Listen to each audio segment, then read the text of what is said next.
Hamza is first today, beating out Arubius. He must not be available today because I do not see him at the top of the chat. So, uh, well done for beating that streak there. Hello, everyone. How's it going?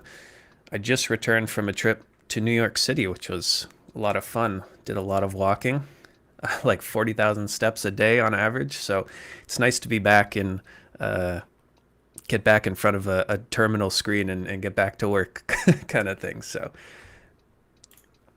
yeah, thank you. I'm looking forward to it. I'm curious to see uh, how well I can do, or if it's just going to destroy me. But yeah, this is my sort of first day back into sort of getting practice in, so to speak, and we'll see how we do with this machine in a bit.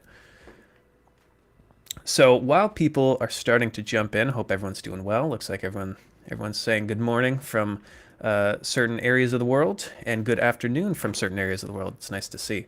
Let's do a couple of announcements while we're at it, while people are joining, because there's quite a lot going on at TCM these days, especially with our Black Friday stuff.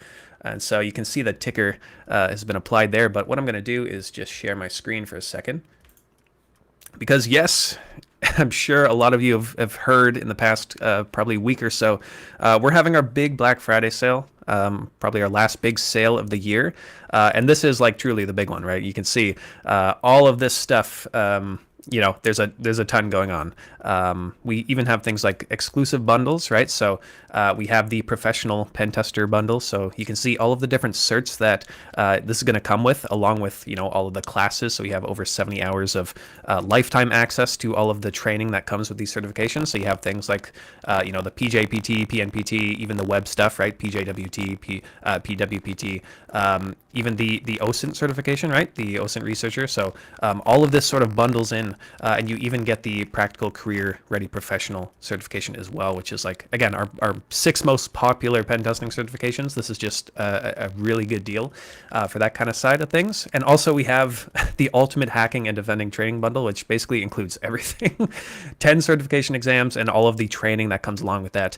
You even get the PJSA involved in there, which is the certification I put together. So yeah, I would definitely recommend this one if you really want to get the whole breadth of, the different training we offer. And this is probably the best time to do it, as I said, because we have some crazy bundles going on right now.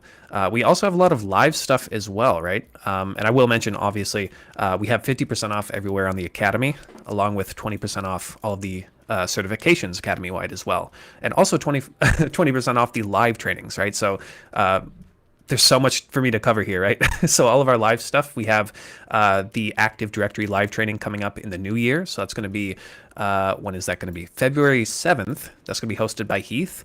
And that's probably our most popular live class because not only are you learning how to hack Active Directory, but also how to defend and mitigate some of the attacks that Heath demonstrates in the training, which is really cool. And you get that benefit of having the live labs as well in the cloud. We also have the SOC Level 1 live training, which is going to be our first iteration of this. Really excited for. You can see if we go down to the curriculum here, it's going to be a jam-packed 4 days of just pure practical knowledge, right? So a bunch of different tools are going to cover a bunch of different methodologies and different areas of security operations. So it's going to be a fun time. It's going to be, like I said, a jam-packed 4 days of training there. You also get the SOC course with that, and I believe the exam certification for the PJSA as well. So it's kind of going to prep you for that, but also really be that kind of fast track into learning everything you need to for getting into security operations. So I'm really excited to host that training. It's going to be pretty different and pretty interesting. I'm having some really cool labs built up for it and some kind of like ticket-based stuff as well. So I'm really excited for that. But I think that is my spiel, and we can get back to some questions. And in a second, we'll get to the TryHackMe room as well. So thank you for for listening to all of that.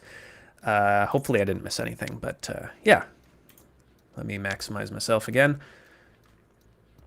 And get back to the chat. How's everyone doing? We have some questions. How to get into cybersecurity? Well, this is probably a question we get at least 5 times per stream. And honestly, the best advice I can give you, and selfishly, this is all of Heath's work. Basically, if you look at the YouTube channel, we have a lot of these long form videos for different roadmaps into ethical hacking, and it also depends on which way you want to go, right? So I would suggest looking at the most recent 2025 ethical hacking guide that we just put out week or so ago. It's just here on the YouTube channel. It's a long form video, and you'll basically learn every different area you might want to go into and different resources and low cost ways into getting into the industry, right? Because there's a lot of different avenues you can take with just getting into cybersecurity. It's a very big umbrella, right? So if you want to go into the ethical hacking side, well, we have resources for that. If you want to go into the blue team sort of things, there's a lot of stuff these days to start getting your feet with that kind of thing. And it's something we're continuing to develop at TCM as well. So same kind of thing here. Best advice for beginners. Honestly, just research. Try to figure out what kind of avenue you want to go down. There's something like the Security Plus or kind of equivalent will help you get sort of involved in all the different aspects of security operations, or even penetration testing, the blue team, red team, that kind of thing, and try to figure out what niche you're kind of interested in. You don't have to get super specific or specialized, but the sooner you can start focusing on what your end goal is in, say, the next 3 to 5 years, that's when you can start pinpointing on what kind of training you might want to go for, what kind of experience you want to gain, what kind of labs or whatever you want to work on, that kind of thing, or projects.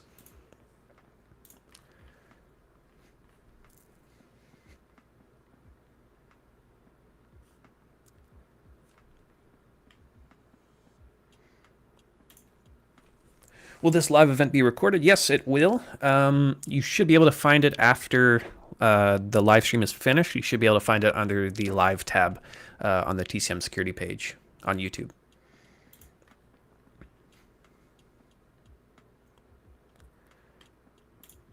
We have Ping in the chat. Hello. Hello, welcome.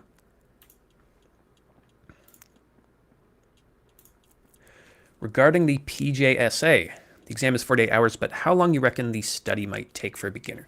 Yeah, honestly, it really depends. What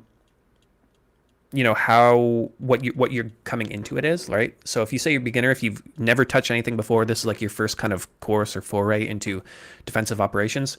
The study's going to take a bit longer than someone who has been in the field, say, for a year or so, or has maybe had a security operations center role. But what I'll say is everything on the exam is covered in the course, right? There are no surprises. There are no, wrenches that are thrown or left turns that you're not familiar with. Everything in one way or another is in the course. So I would say, even just talking to people who are, gearing up for the exam and studying, as long as it takes you to get through the course, it's pretty much the preparation you need, right? So some people like to watch the lessons at double speed, myself included. So, you can get through the course quicker in that way. But what I will say is don't just watch the videos, do the labs, build out your own lab environment, and do the challenges as well, because that's going to be relatively the closest thing you might get to what's being asked on the exam. Not in the same kind of way. It's going to be more of a report structure, right? So make sure you read up on the requirements for the exam. But in terms of the actual practical applications, it's going to be pretty similar.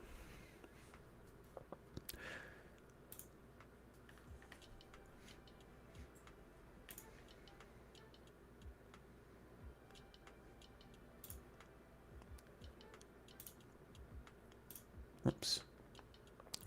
How long should the class for the PJPT take?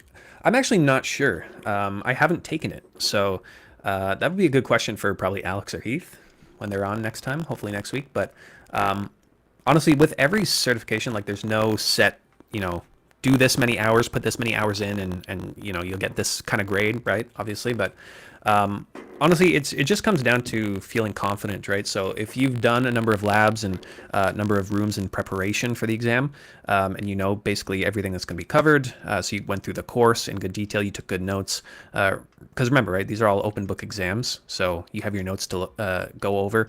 You can always return to like a lesson if you need to brush up during the exam, and you're given a lot of time on these exams typically, right? So It just comes, it's hard to say, right? It just comes down to when you feel ready.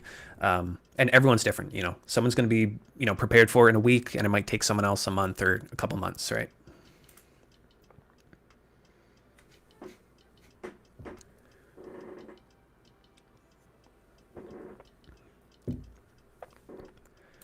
Good question. Do you have any tips for an old man? 40 is not old.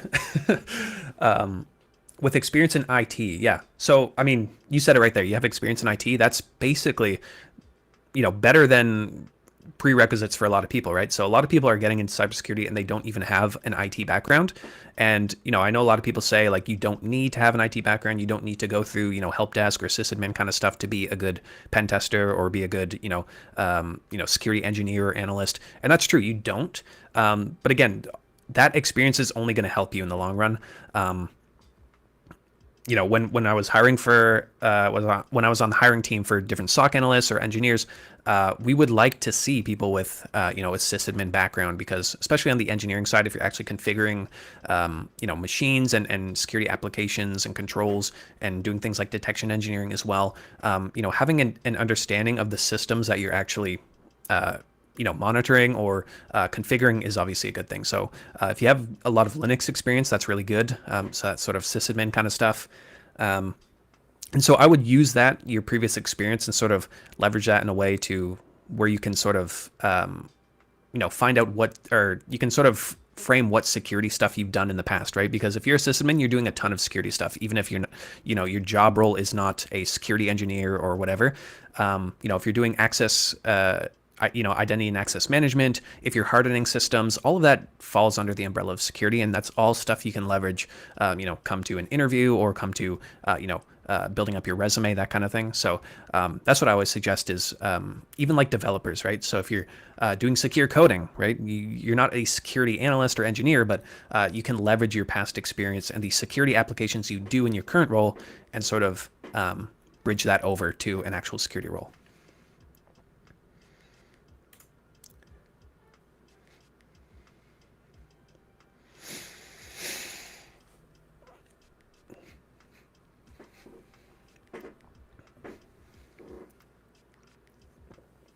All right, we will hop over to the box in a second.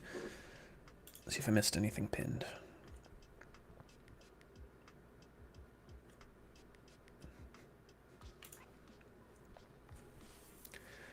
I'm from Pakistan. There's no scope for penetration testing here.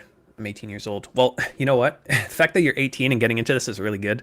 You know, uh, I was much older when I started getting into cybersecurity. So you have sort of the years on your side. You want to build a career in pen testing, but your student cannot afford to buy college certs. Yeah, it's definitely hard, especially when things aren't localized, right? So, you know, pricing of courses or whatever, localization plays a big part into that, and it can be really tough. But fortunately, which was not really the case many years ago, but there are a lot of free stuff that you can get into with cybersecurity, right?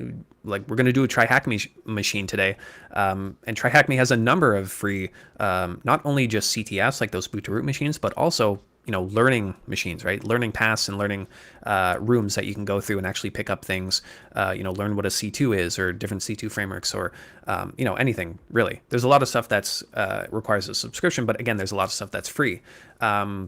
Even last week we did some Blue Team Labs online stuff. We did a box from, we did like memory analysis using volatility. That was a completely free room, right? So there's a lot of stuff that you can leverage these days that won't cost you a thing other than your time and, you know, a VPN connection in some cases.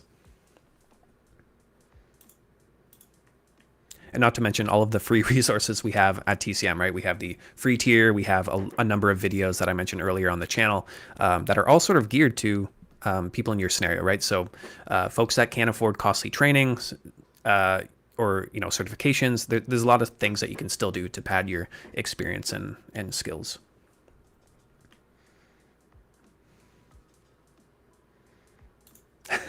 There's Arubius, you finally made it. Yeah, you're not first today, unfortunately, but you still made it. Best of luck with handing over the reins on your last day, and congrats, by the way. All right, let's start moving over slowly into this machine. Because again, I mentioned we're going to do some hacking today. We've been doing some blue team stuff every time I've been on the stream, which obviously I love to do. But I figured because it's been a few weeks with no Alex, and I know a lot of you are here for the hacking kind of realm, I thought I would give it a go for the first time in a while and see how much I can struggle, and maybe learn from you guys as I struggle through this machine. But let me get this up. So this is the machine that I want to do today. And forgive me if Alex has already done this machine. I'm sorry. I tried to go back and look which ones he'd done, but it's possible he might have done this before and some of you recognize it, but I haven't. So we'll figure it out as we go. Yeah, it doesn't seem familiar to me. So this might be a new one and this might be great. So it's called Forgotten Implant. And the link is probably going around in chat if you want to follow along. But basically I was just going through the different challenges or CTFs on TryHackMe, and this one seemed really interesting to me because it deals with a command and control implant, and sort of from what I gathered from the summary here, we're hacking back into a machine that's already been compromised, which is always fun. So we'll get started in a second. And the thing that really drew me to this machine is, where is it? It's a pretty straightforward room, right? So hopefully for the first time getting back into this, I won't struggle too hard. However, the initial attack surface is quite limited. And that's interesting, right? Because I remember doing a lot of boxes where, especially on certain exams where you would scan a machine and, 20 to 30 ports would be open and you just have no idea where to start.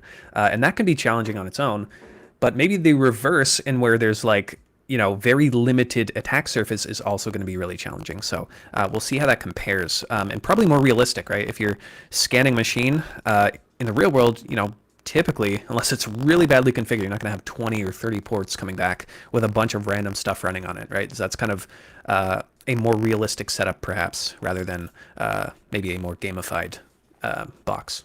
So we'll see how this goes. Oh, it looks like I got a question pinned on here. I might have accidentally misclicked that. Any suggestions? It's a good one though. Any suggestions for projects that would be good for an entry-level SOC? Yeah. It's a ton of stuff you can do. I mean, a lot of stuff we cover in the SOC 101 course. Obviously, I'm pretty sure you've gone through it. So any of that is, I kind of consider project-based stuff, right? If we're looking at malicious network traffic or a compromising machine, looking on the endpoint level, trying to trace malware and stuff like that, even like setting up a SIM, that's a huge project, and it can take you so very far once you have something set up like that, and you can, continue to use it for different projects. But if you if you go on YouTube and look up my DFIR or my DFIR, he has a ton of videos, or at least he has a few really good ones about exactly your question, like entry-level SOC projects specifically. And he goes into, things like setting up a SIM, but also integrating it with other security controls as well, which is kind of that missing link that if you want to get into the more engineering side of things is going to be really useful. So how can you actually integrate, one security controller application into another? How can you have events forwarded from one system to another and sort of do more workflow kind of stuff? So that's what I would suggest. There are a lot of really cool videos, and my DFIR is a great example of a page that covers a lot of that stuff as well. I think that would be a good blog topic as well, to go through some not basic but foundational kind of projects that would be really good for a resume. All right. Let's hop into this machine and see what we can do. We just have a user and root flag, so that's going to be fun. Cool. No prior knowledge of command and control, you might want to look at the intro to C2 room. So, if you don't know what a command and control is, we can kind of think of it as like a system that an attacker would use to remotely control either one or a set of compromised devices, right? So it's kind of a central hub or a central server that they can communicate with an infected system on, right? So we might have like beaconing traffic where it's one way, right? Or the kind of heartbeat kind of thing where it's coming from a compromised machine back to the attacker to basically say, hey, I'm still compromised. Or more commonly, we'll have two-way traffic where the attacker can actually send commands to any of its compromised endpoints and actually get the responses back, right? So sort of sending data back and forth. And oftentimes there'll be a number of common protocols that sort of C2 will communicate through. So you'll commonly see HTTP or HTTPS traffic, so sort of mask it as normal web traffic. You might see sometimes DNS tunneling kind of thing. So actually having the requests and responses into seemingly normal DNS traffic to sort of evade detections, because commonly an organization is going to have a ton of DNS traffic going on. Even things like I've seen Discord-based C2 servers, so using different cloud or social media kind of things to send and receive commands, which is really cool. So I would look that up if you're curious. Just look up Discord command and control or something. There's probably some good write-ups on that. It was really, really interesting a while back.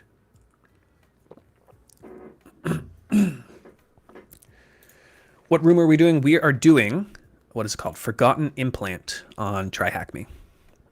I'm probably going to struggle through it because I've not hacked a machine in a long time. So we'll see. Looks like I'm on the VPN, so we're ready to go. Let's make sure we can access the machine.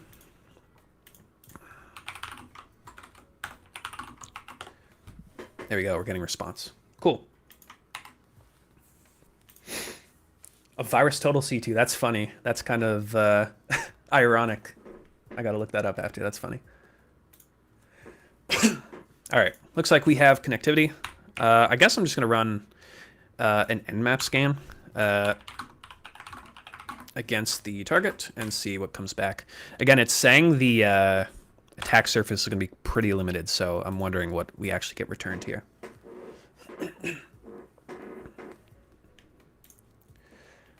Do not worry, Martin. You're not really late. We're just getting started here with the machine, so just trying to figure out what attack surface this machine has before we proceed.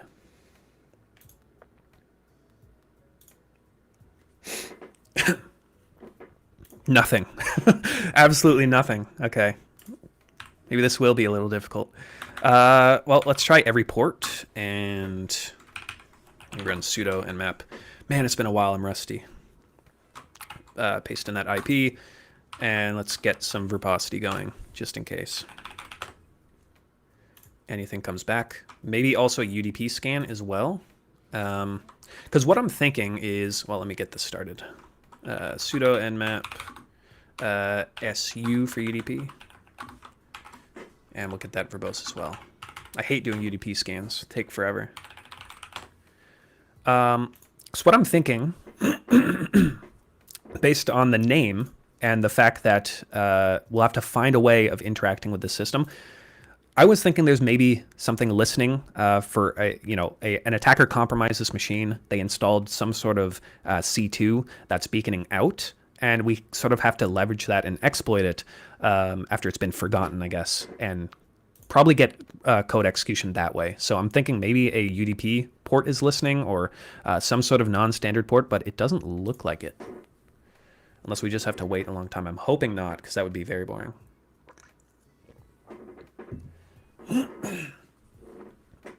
But fortunately, while we wait, we can answer some questions. Do you think that this machine is hard? I'm not sure. I mean, it could be, right? Depending on... Sorry. Throat's killing me from all that travel over the weekend to New York. It could be, right? Depending on the attack surface. I think it's going to be a hard entryway or an entry point, and then hopefully from there on it's going to be pretty straightforward. But it is a medium-rated room, so I didn't go for anything hard because, again, this is my first time in a while doing any kind of hacking like this. Can you explain the commands when you're writing them? Yeah, sure thing. I love to do that. I might forget at some point, but in this case, we're just running nmap against every port instead of just the non-standard ports. And I'm adding super verbosity here just in case anything comes back. I don't need to wait for the entire scan to finish to get the results. Same kind of deal here, just with SU, we're looking for UDP ports. Which VPN do you use? I just use OpenVPN on Kali, and I'm just using the TryHackMe configuration file that they give you.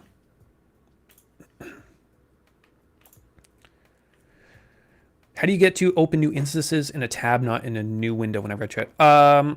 In the terminal, you mean, right? I just press Control, Shift, and T, and then it just opens up a new one, right? Just keep hitting Control, Shift, and T, and it's going to open up a bunch of terminal windows there. It's a nice shortcut when you're doing a bunch of things like setting up a listener and then, setting up a web server or something in one tab.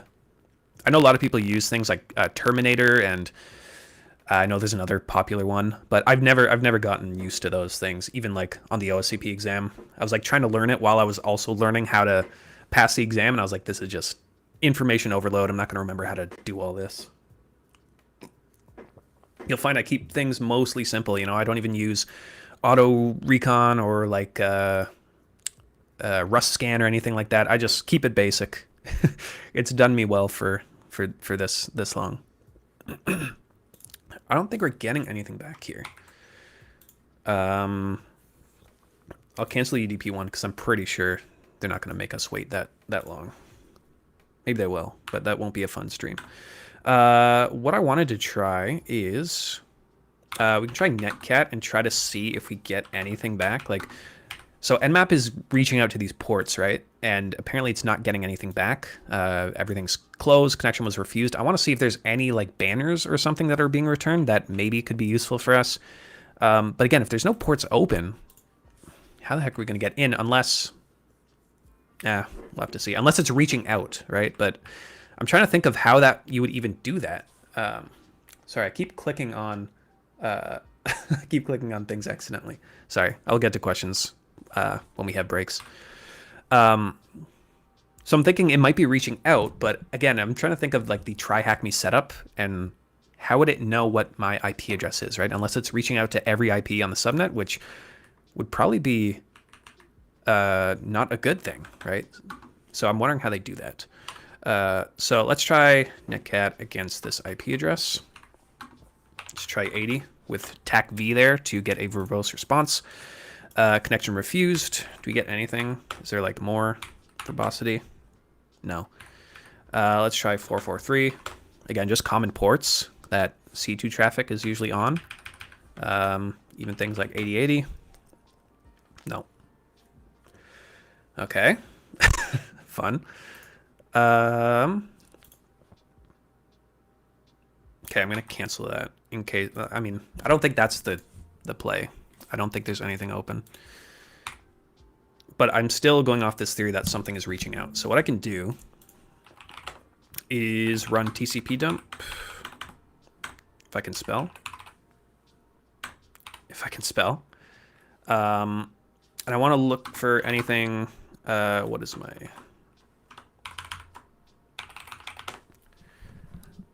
on E0. Actually, I can do anything. Doesn't matter. Actually, it should be ton 0, right? But I'll just do any.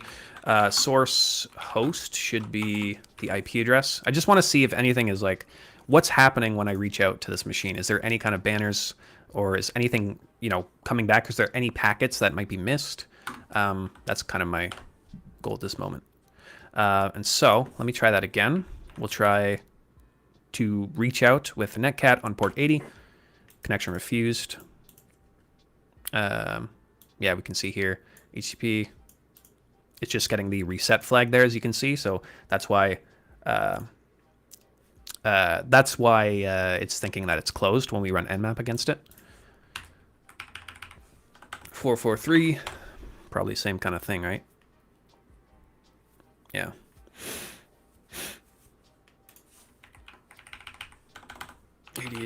Let's try 22. Usually SSH would be open on these machines, right? Yeah, just getting reset.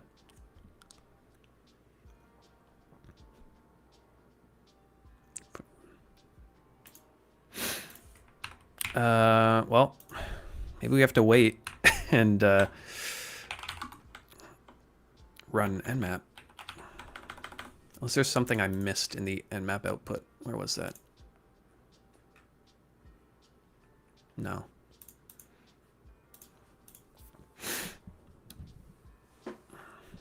Oh, we did get...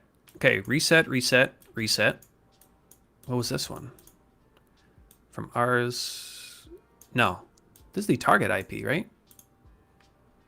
10.10.241.233. And that's coming to us on port 81.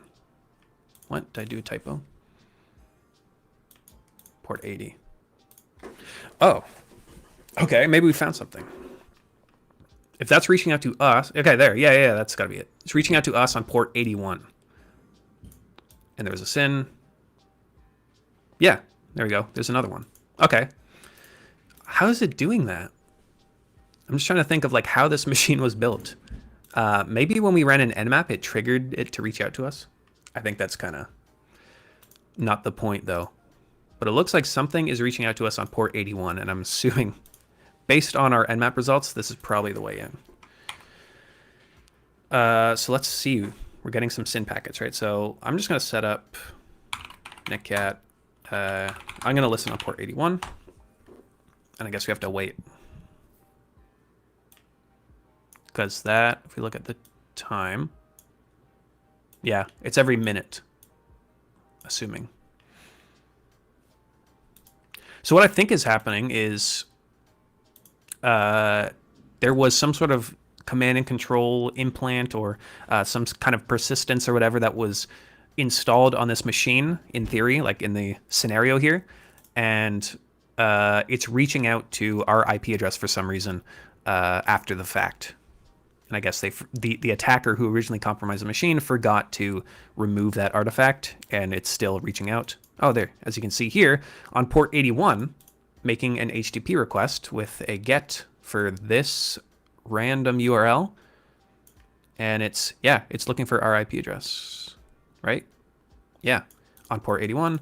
It's using Python requests to actually make that connection. And this is the URL. And this looks like base 64, right? So let's see. Let me copy that. I think, yeah, we have to kill that. And what we can do is figure out what that is. So I can echo out that base 64 string. And the reason I think it's base 64 is you can just kind of tell if you've seen enough base 64. Sometimes you'll see equal sign, either one or two equal signs at the end of a string as sort of padding characters. That's another tell as well. But you can just tell by the type of characters that are being used. So what I can do is echo out that string, and then just for verbosity's sake, you can see we're just echoing it out to the standard output, and then we can base 64 decode that string. We're getting some JSON. Interesting. Yeah, so this is definitely C2 traffic. Oftentimes you'll see like a JSON object like this, and it'll contain things like the timestamp of the request or response. It looks like we have some information about the system that was compromised. So the host name is Forgotten Implant. It's running Linux. And then we have some interesting object here for the latest job. So you have job ID of 0. Looks like it's running a command or requesting to run a command, or either sending a response back. But it looks like it's requesting to run a command of who am I, but it was not successful. Okay. Why not? Looks like we might have to... I'm thinking ahead. Okay, let's see why that was success equals false. So that was just netcat, right? So I was looking for that connection, and once we got that initial connection, it kind of dropped, right? But if we look back, I think I cleared it. I have a bad habit of that. It looks like there were multiple SYN packets, right? So what I'm going to do instead of using netcat is I'll just set up a Python web server on port 81, http-server. So I'm just calling the HTTP server module to set up a listening web server on port 81. And now I think we just wait a minute, and we should get some more information, or at least if there are multiple requests, we should see some more stuff here. It's just more, stable than just using netcat. That's going to bind to that connection. Oh, looks like we have something. Just checking the chat.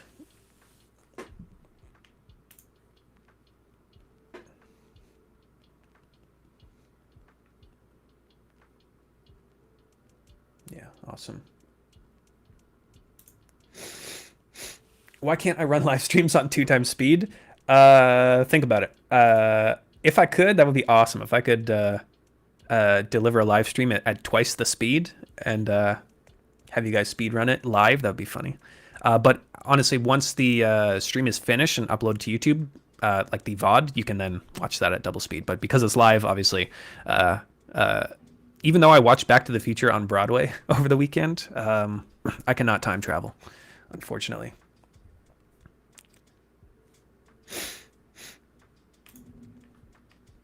Don't want to hack. I want to learn defense. Nice. Yeah, we do some blue team streams, or at least I've started to do some blue team streams on here. If you go back to the previous stream last week, we did some memory analysis. A couple weeks before that, we did some ransomware investigations using Splunk. Yeah, we definitely have some blue team stuff building out. All right, so it looks like we have some requests here. So this was the initial GET request with that base 64 string. I'm assuming it was different than the original one. Yeah, we have a couple here. So I'm going to see if anything is different about these. I'm assuming because we have that timestamp attribute, they're going to be different. So I can just look up diff checker and paste in the two strings. Whoops. To see if there's any difference.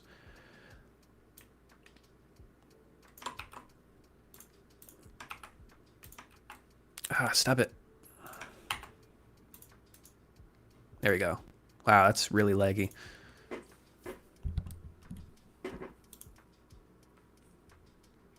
Why is it so slow? Yeah, they're different. I'm assuming because of the timestamp. Okay. Oh, that might be really annoying, actually. If we have to, like, craft our own... I'm thinking we might have to, like, serialize our own base 64 string to sort of exploit the this heartbeat here and sort of instruct the mechanism to like run a command that we want. If we have to like anticipate what the timestamp is going to be, that's going to be super annoying. I hope we don't have to. Okay, but it makes that request. So we just have multiple iterations of that same thing. So it's making a request to that string, and then it's getting a 404. Obviously, we don't have, this path on our web server. And then it's making another request for a get job with this string here. So what is that? That's interesting.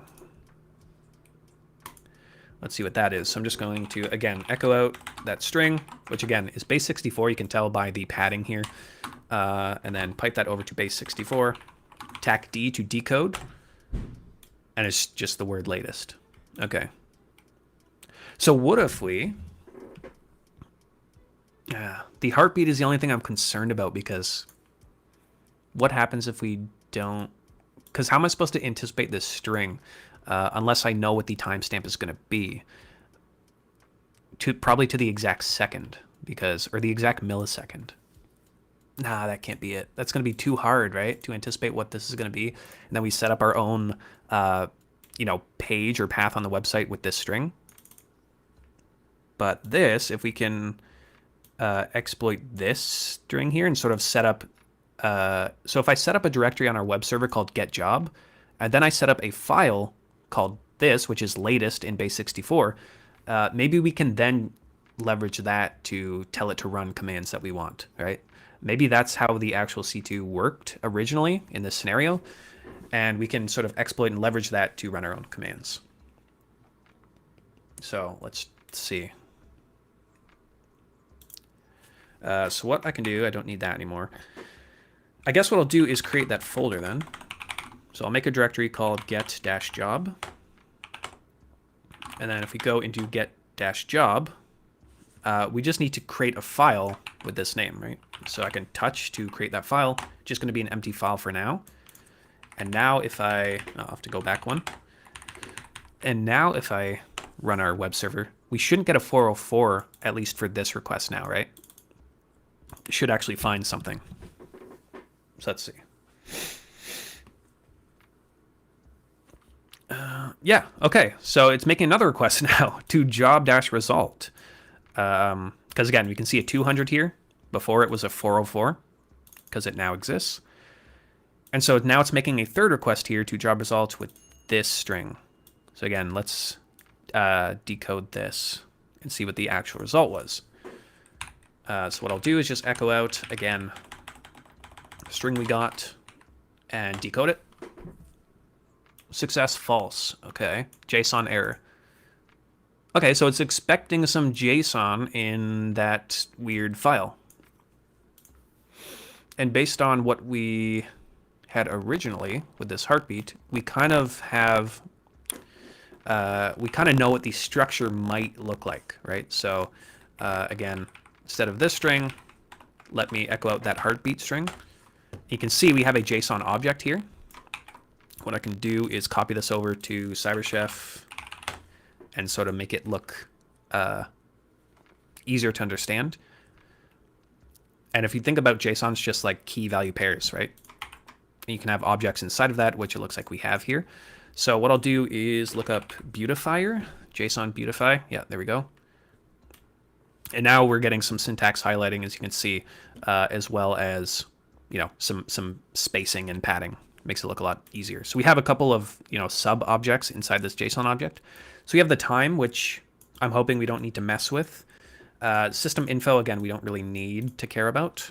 And then latest job is going to be, in this case, command who am I. But it's returning as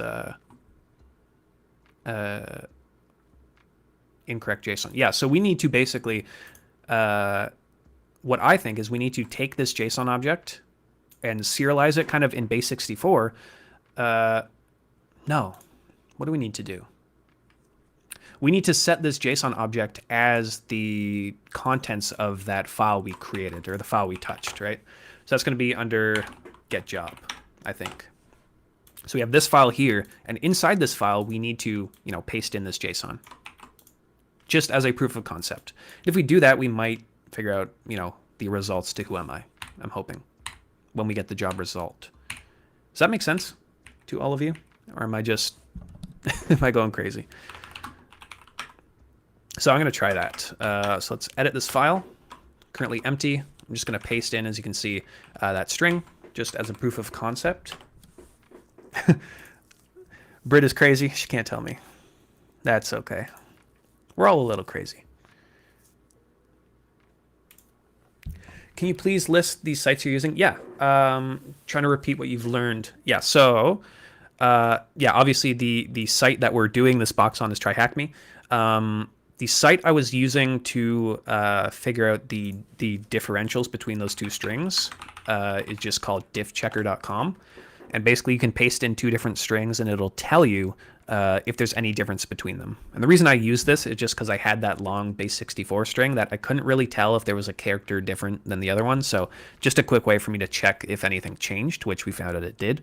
And then for here to basically format this better, I'm just using Cyberchef, which is like a really useful tool for if you have to do any decoding, right? So typically we've been just echoing out strings and base64 decoding them in the terminal, but we can also do that just as easily with Cyberchef, right? So I can just search for base64 and we can drag in this here to basically decode it. It's not going to work because we don't actually have base64 string. But it's very useful for doing that kind of manipulation with data. And that's just, if you just Google Cyberchef, it's kind of a weird URI, gchq.github.io.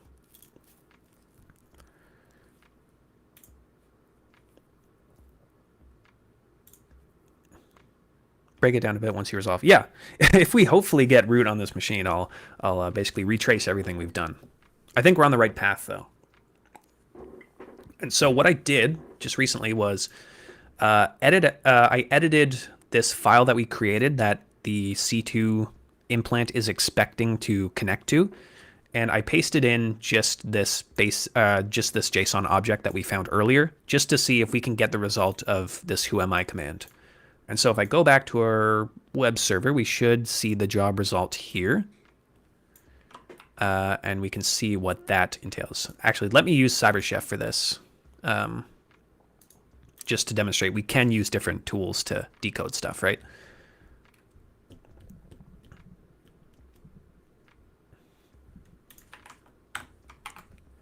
So I'll paste in that base64 string, and then I'll just drag over from base64. There we go. You can see success false, result encoding error. Okay. Interesting. Oh, maybe it does have to be base64 encoded. Yeah, okay. So what I can do is, what do we have here? Yeah, so we don't actually need to base64 decode this. So what I'm going to do is change the contents of our get job and then this imx file, and I'm just going to paste in directly the base64 string. I think that was the issue. Now if we cat out get job under IMX, we have a base64 string that it's expecting. Okay. I might have just overlooked that. So now we'll wait for another request. It looks like we have a new one here. It's a lot longer. That's a good sign. We'll see what we get. So same kind of deal. Job ID 0, command who am I, success false, result no command.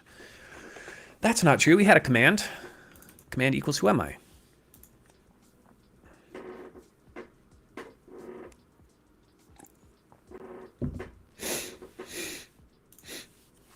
I think we need to alter the command. Yeah, I think so too. My next thought was this job ID might need to increment or something. Maybe that could be causing an issue. So I'll try that next. Could we put a one-line reverse shell in that JSON file and get it executed? Yeah, that's what I'm thinking. Once we can sort of get a proof of concept, if I can return the result of who am I, then we'll know that we have command execution, and then we can start messing around with actually popping shells with it, right? So that's usually my methodology, is I try to like get the most basic proof of concept out of the way. Just running something like who am I, there's not a ton of variables there that can go wrong. But if you're just starting out trying to get a shell on the first try, there could be a number of issues as to why you don't get a callback, right? It could be maybe a typo, maybe it needs to be encoded in some way, or the special characters that are messing things up, or maybe just the method of shell that you're getting isn't working on the machine for some reason. That definitely happens. So just running something like who am I first, or even like hostname, or a simple command helps us build up to doing more things once we figure out that we do in fact have execution. What are ways to deobfuscate PowerShell commands? There are a bunch of different ways. A lot of times you'll see base64. So if you see like encode, like dash encode or dash encoded or whatever in a PowerShell command, it's usually they're trying to obfuscate something. Oftentimes it is legitimate, right? So base64 is used all the time for legitimate purposes. It's a good way to transfer information or data across the network. But that's one way you can figure, or you can sort of start to deobfuscate stuff if they're using a lot of base64, which you actually see in a lot of like payloads or droppers. So that can be a way. Sometimes, it's just difficult. Like they'll run it through different, compilers or obfuscators that make it really difficult to understand what variables are what. They'll have like a variable named A, and you have to like trace that back. So it can be difficult, but there are a bunch of methodologies. It can be a time intensive process as well. But yeah, right way to think, definitely. Yeah, that's what we're going to do. Once we get code execution, we'll throw in a shell there. But let's try to figure out why it didn't work. So I'm just going to edit. Actually, let's use CyberChef for it. So I'm going to decode this, and then we can paste that in here, and we can use this to mess around with our payload here. So I'm going to make sure we're encoding this to base64. That's actually the wrong string. We need this, I believe.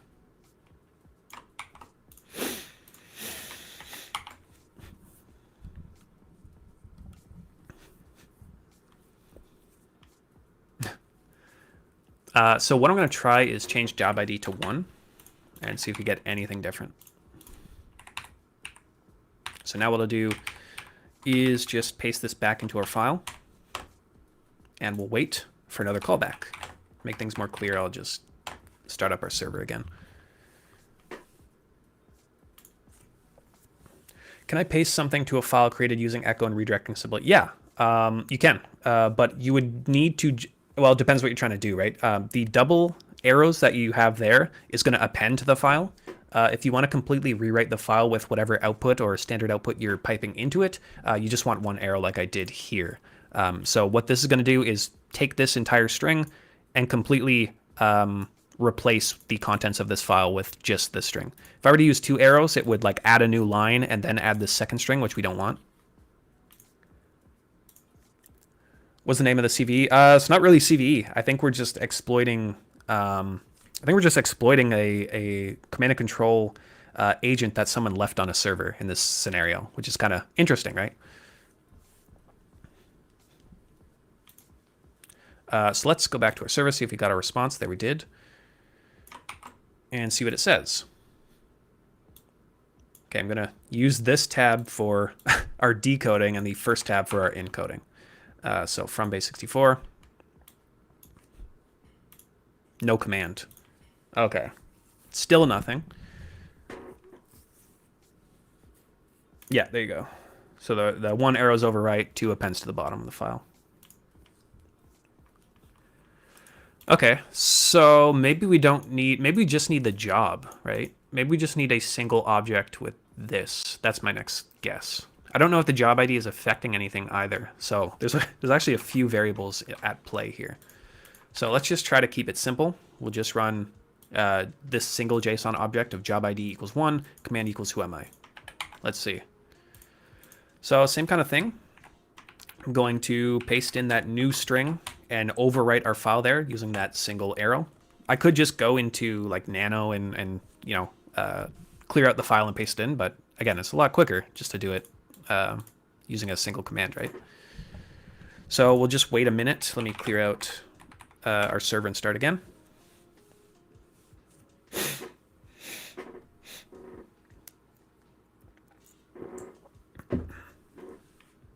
Good question, Victor. From a defensive standpoint, how would you go about this if someone, I'm assuming if, you know, if this was on an actual server, someone exploited it? I guess we'll see once we get execution if this is actually the right way to do it. But in my mind, yeah, I mean, this is just an example probably of an organization not realizing they've been compromised, or an organization that got compromised and didn't, you know, back up accordingly, right? Maybe they you know, removed traces of the initial infection, but again, they forgot a persistence mechanism, or they forgot an implant that is still executing. So if you think about like indicators in this case, definitely a network indicator, right? Because at some point or another, this machine is actively beaconing out to our machine. So you'd expect to see some beacon traffic there. So a lot of threat hunting techniques could be involved to you know, sort of get statistics on the different connections going out from this machine. And in this case, it's really easy, right? Because it's happening every minute, pretty much to the exact second. So that's something that a lot of detection tools could like flag just like that, right? If you're seeing a connection coming out every 1 minute to a certain IP address. So a lot of times you'll see C2 servers implement things, what's called jitter, in the sense that instead of beaking every 1 minute or every 5 minutes or 10 minutes, it'll add or subtract some seconds onto that, right? So it's not just a, you know, minute. It's like, you know, minute 30, minute 35, minute, you know. So that's called jitter. And it's a way to sort of get around those easy detections. Okay, so we have a new result here. Let's see. It's a lot shorter. So let's decode. There we go. We got execution. There we go. So I don't know if it's the job ID or if we just needed to simplify our object.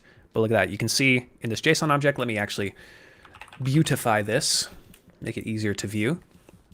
So we're getting this object returned from the command and control agent, right? That's running on the infected system.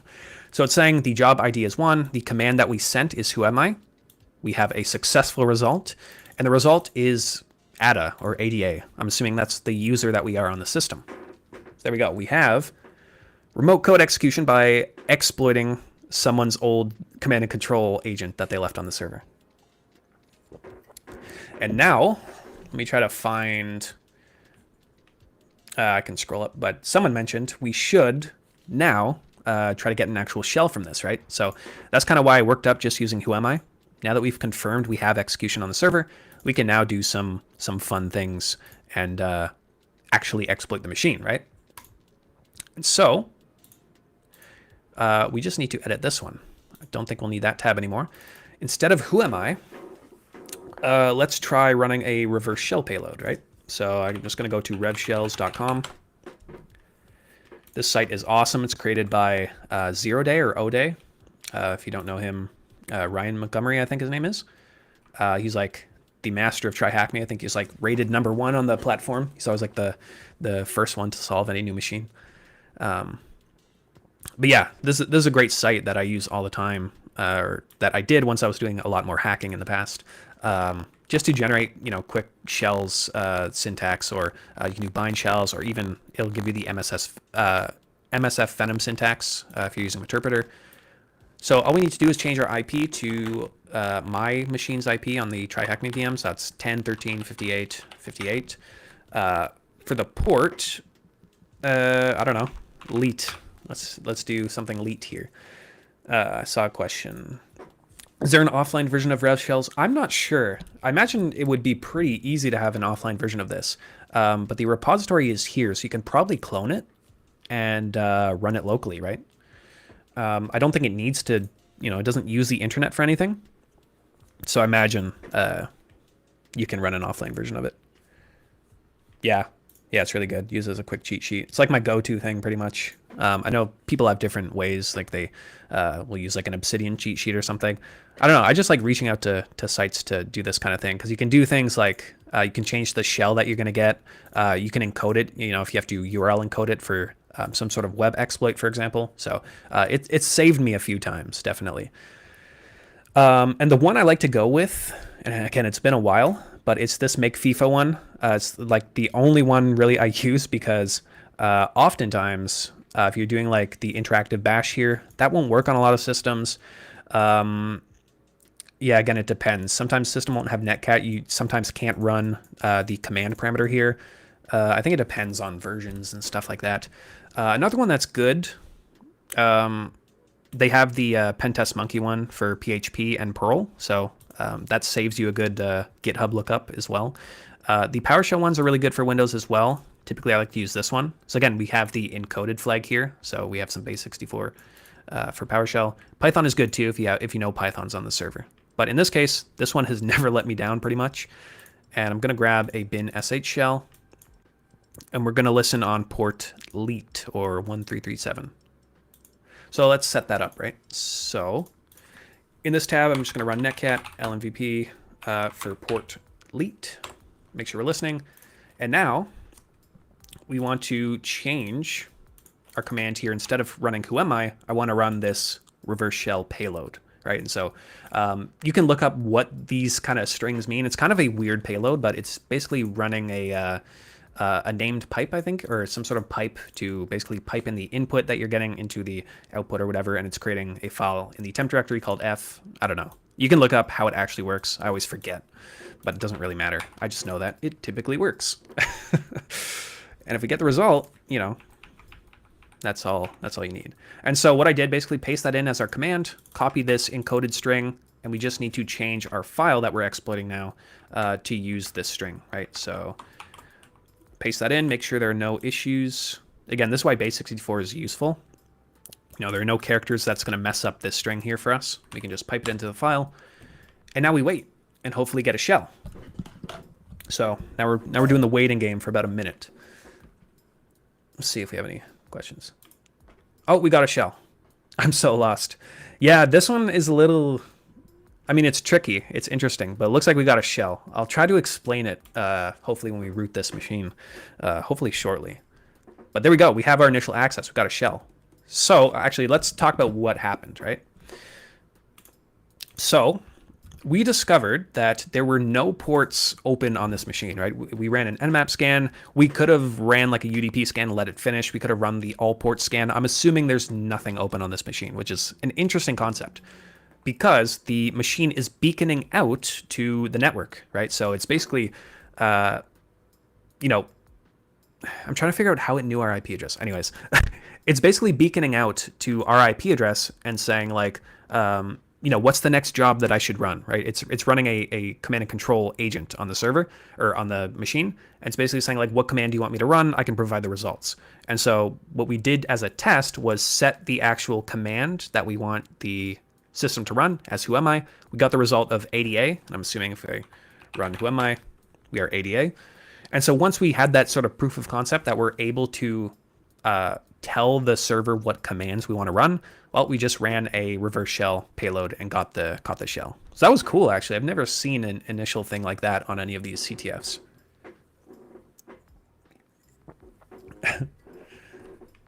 Leet is the best port. Yes, absolutely. The only one better is Elite if you just add a 3 at the front. Cool. All right, so here's the tricky part. How do I stabilize and upgrade this shell? Remember, there's ways to do it. Do we have Python 3? Yes, we do. So I can run Python 3. Might need to Google this. Honestly, I don't know this stuff offhand. So stabilize, reverse shell, STTY raw. Honestly, if you're actually going through a machine, you're going to Google a lot, right? It's not something I typically memorize, especially if I haven't done it in a long time. So this command we need. So import pty, pty.spawn. Actually, we might not need this because we already caught a bash shell, but just for good measure, I'll run this. Nope. Oh, it's using...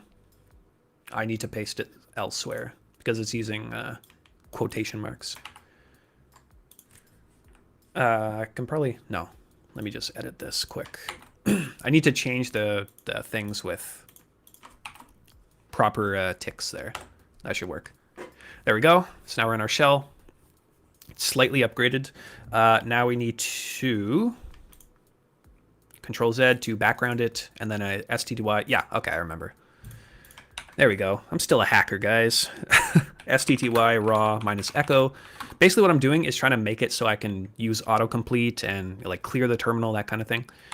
Then we pipe that over to foreground, and then export term equals xterm. A lot of this kind of muscle memory, so again, you can always just Google this stuff. There we go. Pretty sure, yeah, so that's the next command. So yeah, this medium article here is all you need if you want to stabilize a reverse shell that you catch using netcat. If you're using something like MSF Venom or like Meterpreter kind of thing, it'd be a lot easier, but I don't know. I don't like using Metasploit on CTFs. Privesc, yes. Let me highlight that. That's the next step, is Privesc, because right now we're the ADA user. So, yeah, who am I? ADA, hostname, forgotten implant. Let's try to see if we have any sudo permissions. I might need to get linps on this machine and try to Privesc that way because, again, it's been a while. Password, we don't have the password. No, we don't. Let's try password.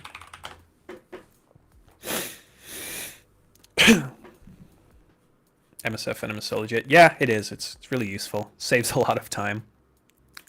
Yeah, I would always check sudo L. That's usually my first thing, if I remember correctly, is I usually just check if there's any sudo permissions. Again, it's that really low-hanging fruit that you typically wouldn't see in the wild, but in some cases, like if you get a service account, you might actually have something to go off of. So it looks like we don't have a password, so we can't do that. I know there's other things too. You can check for SUID or SUID bits, also GUID bits, so maybe we might have to do that. But if I just run linps, it'll probably check all of that for us.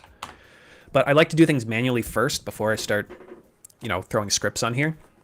Because usually the intended way is not going to be some weirdo kernel exploit that you need to use something like linps or seatbelt or something to figure out. Usually it's a misconfiguration, at least if you want to do a realistic machine, right? Yeah, there it is. I'm going to keep that handy in case I need it. Thank you for that. Again, these are all things you can Google if you don't remember, right? I used to have a good cheat sheet of a bunch of commands, but I've since lost it. So we have the user.txt file. Are you allowed to cat them out? Guess it doesn't matter. I don't know if you're allowed to show them on stream or not, if you have to blur it or something, but oh well. I used to work for TryHackMe. They can they know my contact info if I'm in trouble. Let's see what the hint was. Your port scan is not misleading you. Okay, yeah. So we really did find nothing in a port scan. Cool. Okay, so we don't need that. We don't need that. We have the user file. What else do we have here? Bash history empty. Products.py. See what's in there. Yeah, and I have autocomplete because we did that upgrade. So if I just hit products, I can hit tab. That's so nice. Okay, we're good. Nice. Thank you. Just joined. Yeah, you're a little bit late. We just got initial access on this box. Basically, the machine we're doing is called Forgotten Implant. And you can go back if you don't want me to spoil it, but basically we figured out there was nothing listening on this box except for a beaconing agent that was reaching out to us. And so we basically looked at the requests that were coming in over HTTP and figured out they were expecting some sort of JSON that's expecting a command to run on the server. And so we just basically exploited that to run a reverse shell and catch it. So it's a really cool machine, actually, so far. Try the history command to see. Yeah, good call. I'll try that in a second. Oh, hold on. Look at this. So I catted out products.py, it's like the only other file other than these hidden ones. And it looks like we have a MySQL connector with some credentials. User app. Oh, we're ADA. So there's another user app with the password of S4U. Okay, I'm going to copy this. I'm sure that's going to come in handy. And paste that in my notes.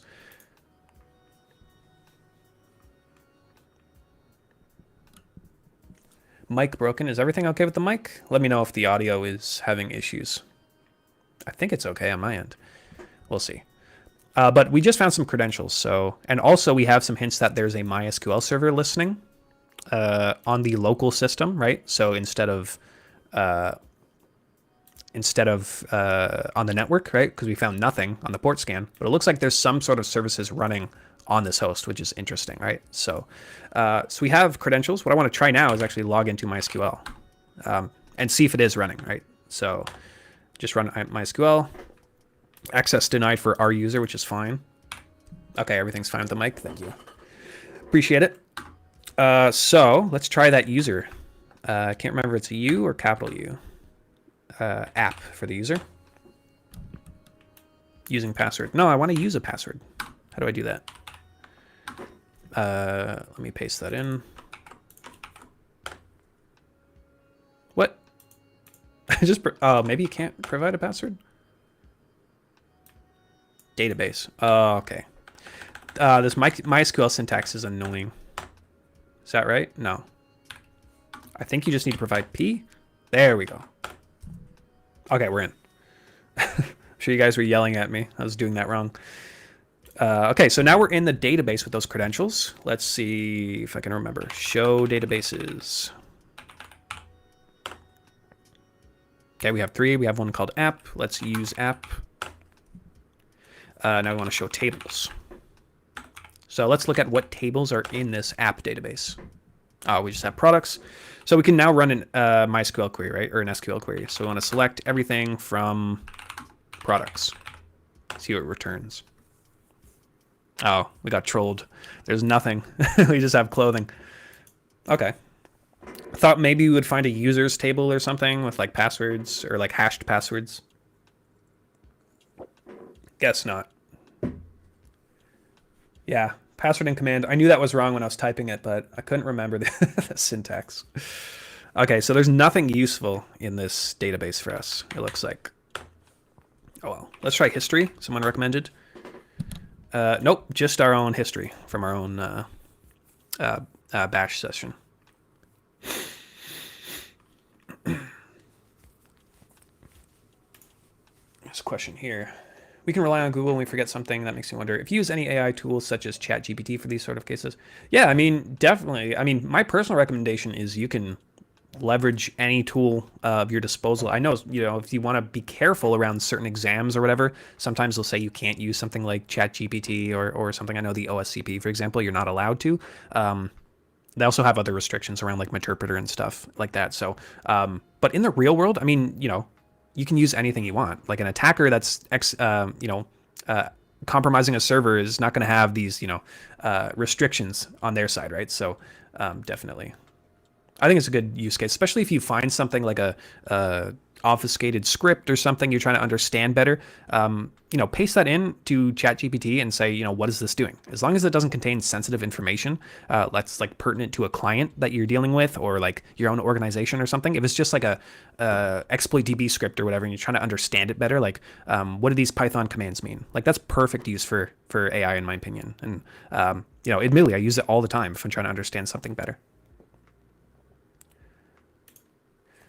Just asking, Shelly, seeing you more on these streams. I want to see how you play around with Pivot Labs. Yeah. I've been doing some more streams, especially with Alex being on vacation. So I like to do more. Maybe we'll do like a every other week kind of thing or something. But definitely more on the blue side, probably, just because I don't want to accidentally do machines that Alex has already done. Fortunately, I got lucky in this case. But yeah, we'll definitely do some more streams and hopefully more videos on YouTube. So Yeah. Mic noise is back. Maybe it's because I was moving something. Sorry about that. I'll try to not touch the mic. I think that's a problem. I think my cable is bad.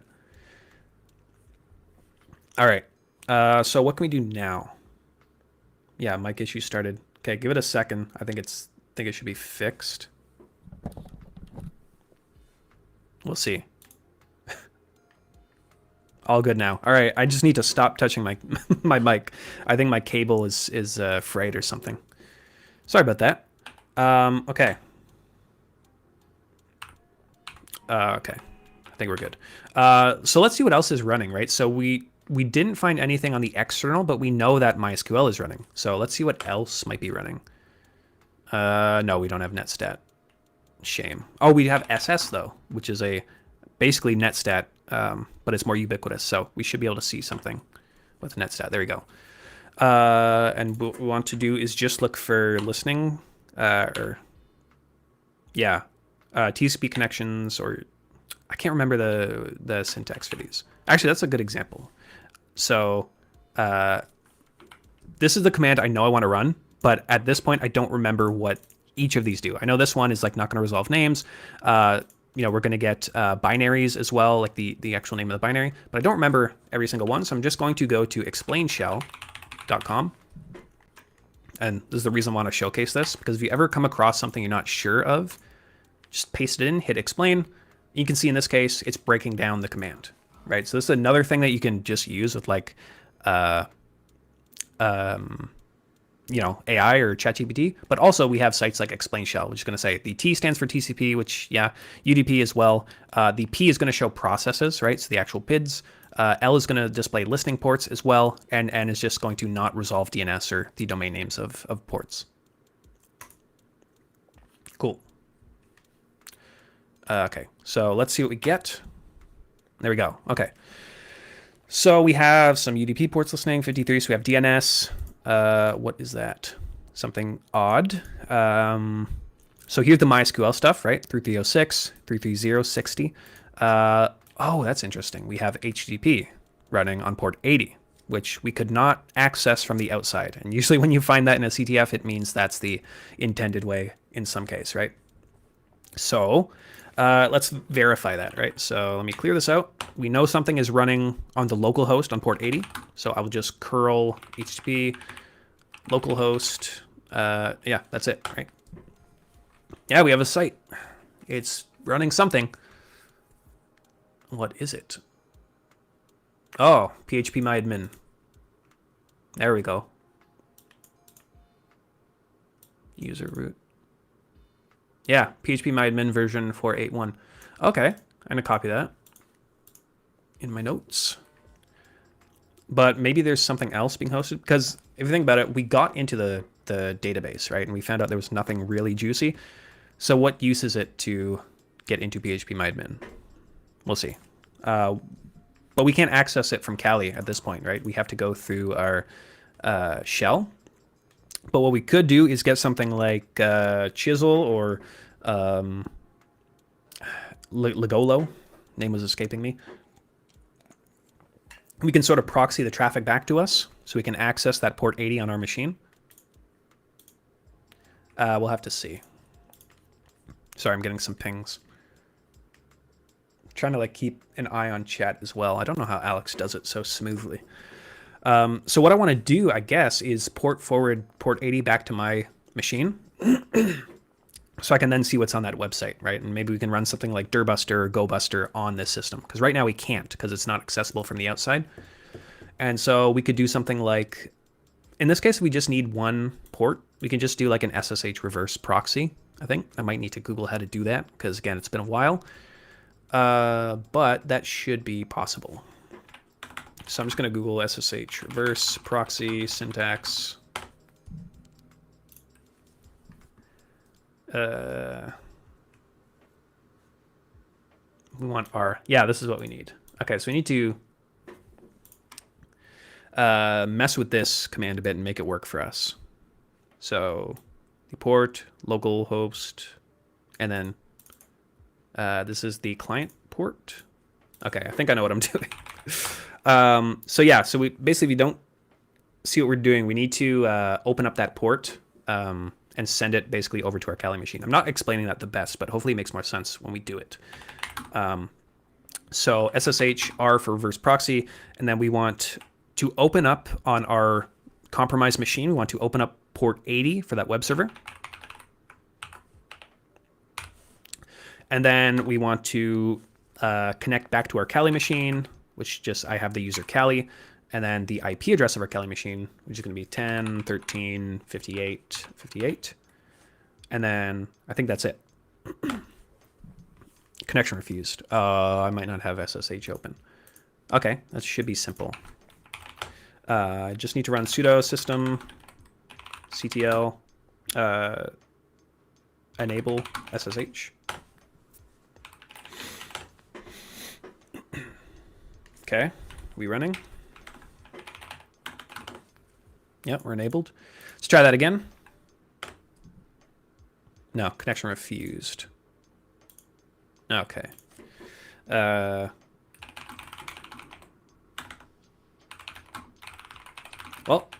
we can do some live troubleshooting here. Connection refused.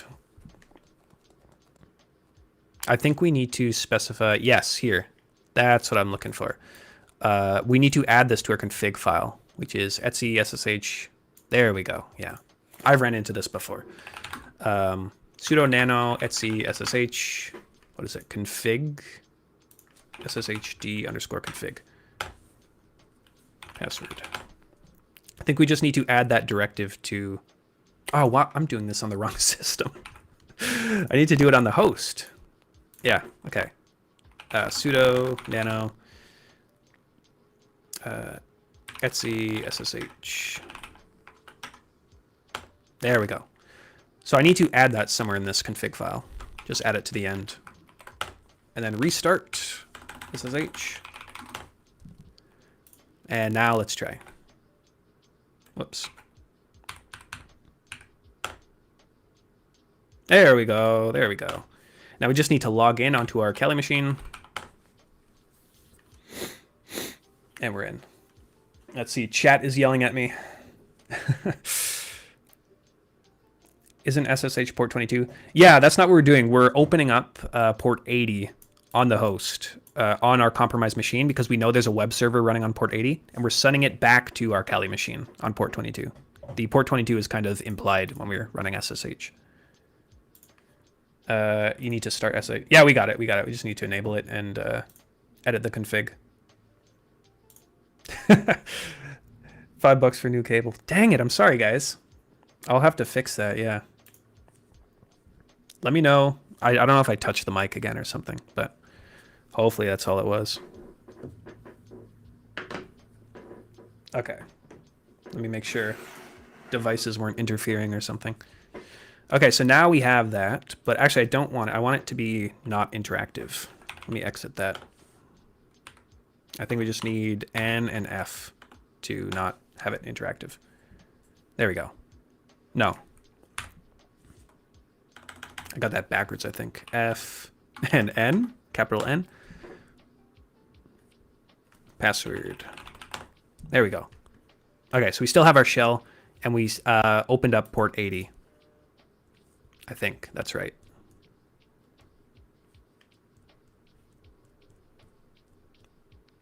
Localhost. No, that's not right, I don't think. I think I forgot the local port.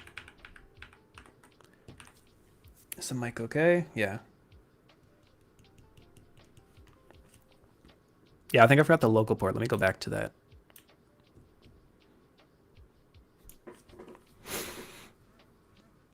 I was like, that didn't look right to me. Yeah, we need local port with a colon. Okay, let me fix that. Hopefully we can fix that. Let's just open up 8080 on localhost and then point it to 80, right? Is that right? I think that's better. Because now we can, if we do this, we can then access port 8080, which is going to translate over to port 80 on the compromised machine. Gosh, this is confusing. I'm aware. I hate doing port forwarding. Okay, now let's try. If I just go to localhost port 8080, Yes, we got it. PHP my admin. Okay, so now we can access the web server on the compromised machine from our external Kali machine. Yeah. Yeah, you guys knew what was up. Okay, so we know the password. No, app, and what was it? Cat products.py. There's the password.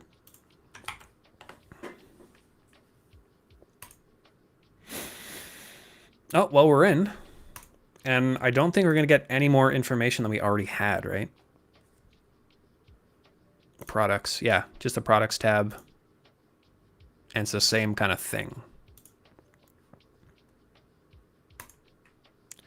Yeah, it's just the same info. But maybe there's other stuff on this server that we couldn't see. What we can try now is, I guess, directory bust it now that we can access it, right? So if I curl hp localhost 8080, yeah, we can access it now on our machine. So now we can run all of our cool hacking tools against this web server that we could not access beforehand because nothing was listening on the outside world, right? If that makes sense. What's the update? What are we pen testing? Well, we got initial access on this machine, and now I've just port forwarded the web server out to our Kali machine so I can access it, and we're trying to figure out how to escalate privileges, which I think we might need to take advantage of this web server to get. I think we might need to move laterally before we move, before we get root. So I think we need to get this web user first, or whatever is running this server, and then go from there. Because we couldn't, I mean, I could just still run linps and see if there's something, but they probably wouldn't run a web server if there's not something interesting. Or some sort of credentials, maybe, on a hidden page. So let's try to run GoBuster. Do I have it? Yep, I do. Let me see. GoBuster syntax. Haven't used this tool in a long time. Mode, so we need directory u. Okay, I think we're good. Dir u http localhost port 8080. I think word list. It's going to be user share word list world list.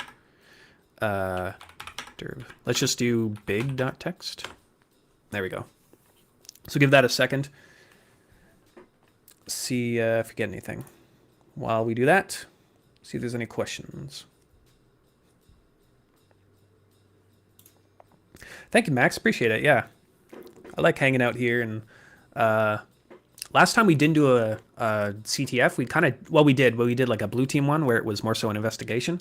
That was a lot of fun too. I think it's a good switch up. But I felt like doing a classic box today, like Alex does.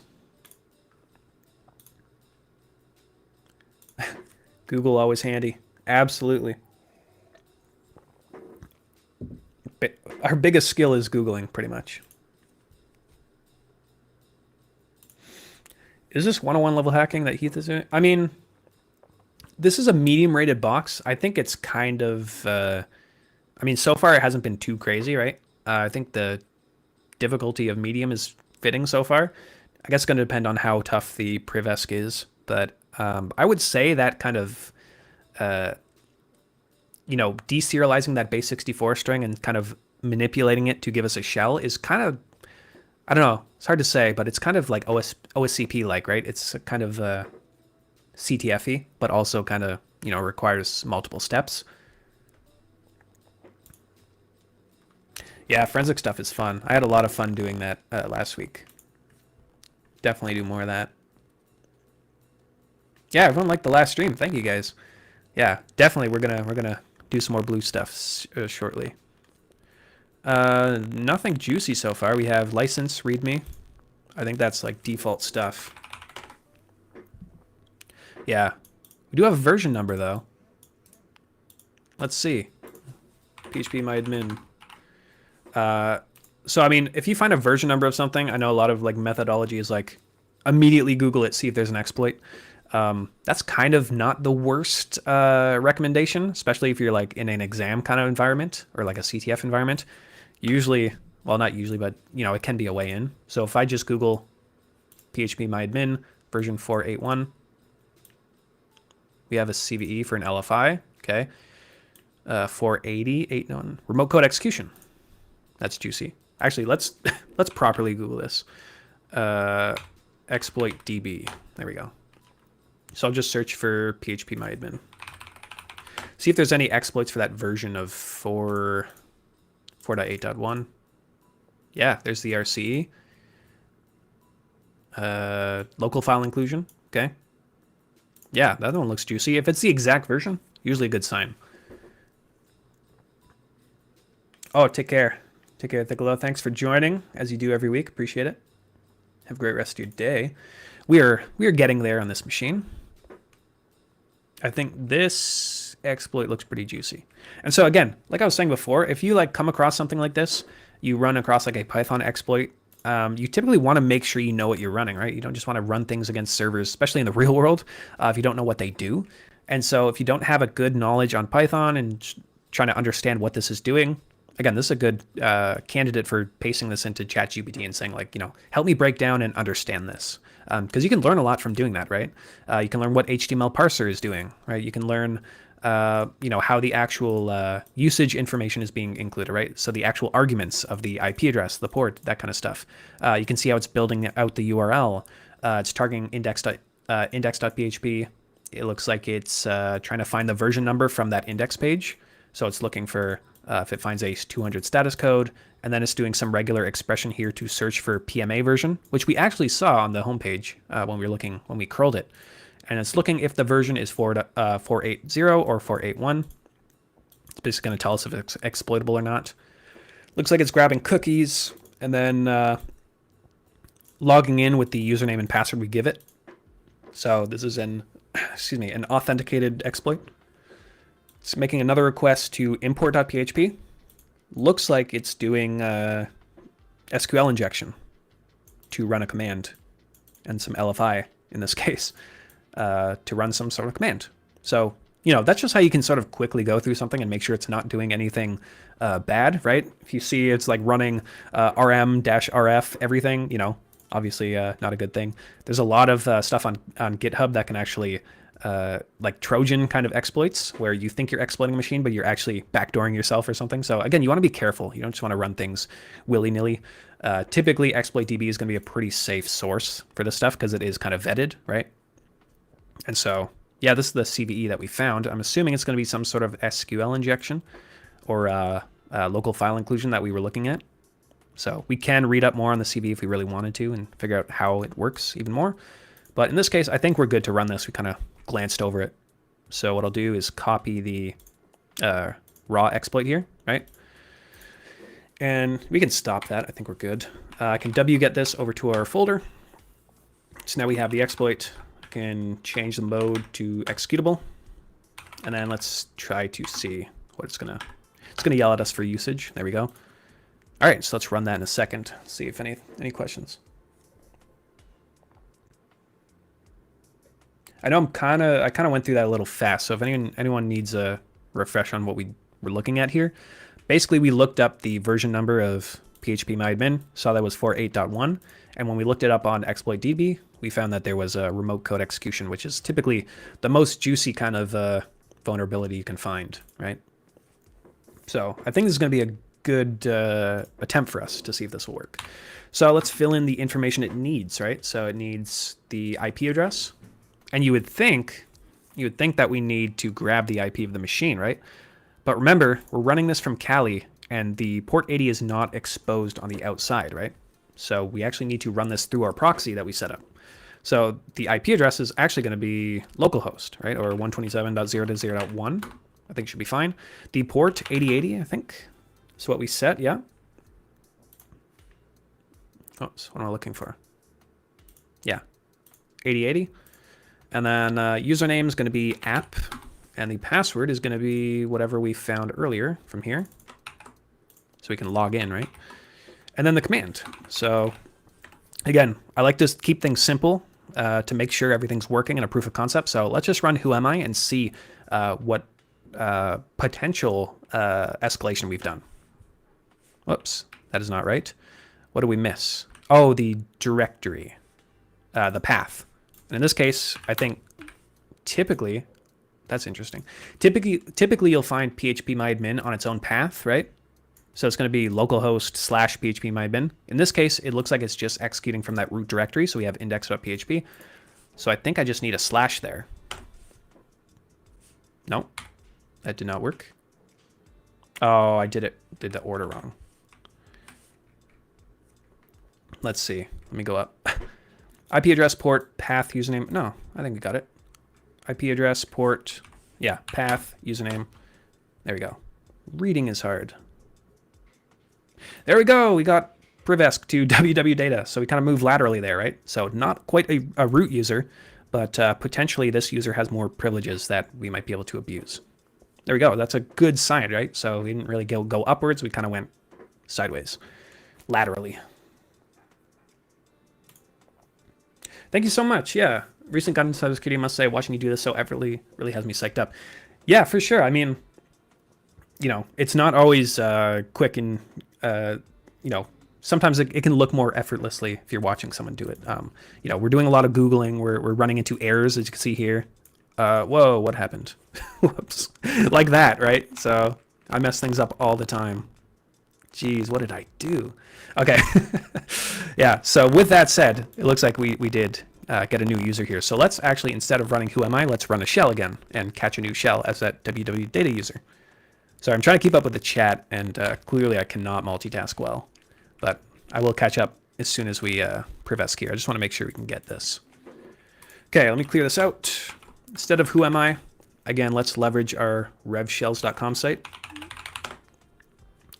And instead of leet, we could technically use the same port, but for verbosity's sake, let's just do quad 4. And let's use our old but gold make FIFO here to basically catch that shell again. Again, this is just a reliable payload that I know is typically always going to work for me on a Linux machine. So instead of who am I, let's paste that in. What we might need to do is wrap it in quotes, because there are some colons here that are really going to mess up this command, right? So that looks better. And before we go, let's set up our listener. LMVP on port quad 4, right? So we're going to set up that listener. We're going to run this command on the host using that remote code execution through the web server, through the proxy, and onto the host to run this and hopefully catch our shell. So a lot of stuff going on right now. And we ran that. And let's go back to our listener. There we go. We got a shell. Who am I? www.data. Nice.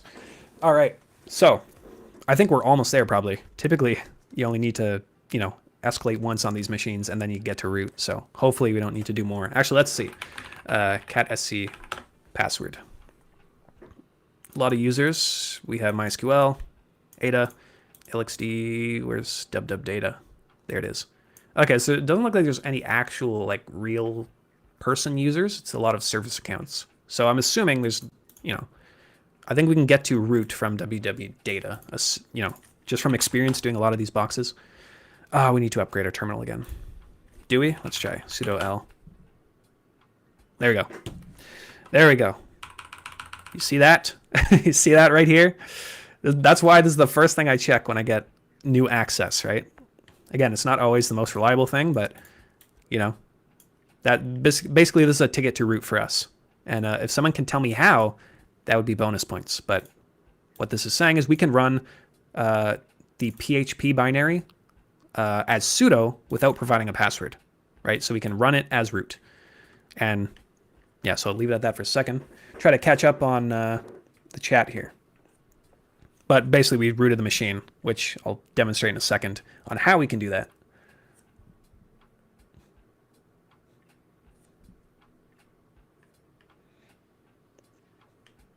There you go. GTFO bins, exactly. You guys got it. That process is quite similar to hardening a system. Yeah. Once you miss the version number, that benchmark will never return. Yeah, I mean, just a giant cat and mouse kind of thing, right? It's the same kind of enumeration that an attacker will do can be useful on the defensive side to enumerate and do vulnerability management, right? So there's a lot of overlap, you'll find. Yep. So as Sponge was saying, or Sponge, we can use GTFO bins to basically get root on this machine. And just go to GTFO bins. Oh, that is that is a malware website. It is not gtfobins.com. It is a github.io address. Whoops, that could have been bad. Yeah, so what we can do here, basically, it's a curated list, as you can see here, of different binaries on Linux that if we have certain permissions, like sudo permissions or suidbit, like SUID, we can do a lot of things to basically escalate to root, right? Because of misconfigurations with the binary itself or just basically exploiting our permissions. And so if I search up PHP, which you can see we have sudo access to, well, we just need to click on sudo here, and it's going to tell us what we need to run basically to escalate to root, right? So let me zoom out. So you can see here if the binary is allowed to run as superuser by sudo, which it is, you can see here, it does not drop the elevated privileges and may be used to access the file system or escalate or maintain privileged access. And what we're doing here basically is we're calling PHP with sudo, and we're running the system command, and inside here we can just basically run whatever we want. So again, remote code execution, this time as root. And because it doesn't require a password, well, we'll have no problem, using this command. So let's do that. And then we pretty much rooted the machine, if this works. So instead of command here, I'm going to try out again, who am I? Go to, what do we need? Yeah, colon, and then quotes. There we go, we're root. We have execution as root. So all we need to do, no, I can't do that. All we need to do now, instead of running who am I, we can just drop a shell, right? So bin bash or bin sh, whatever, and then close that out.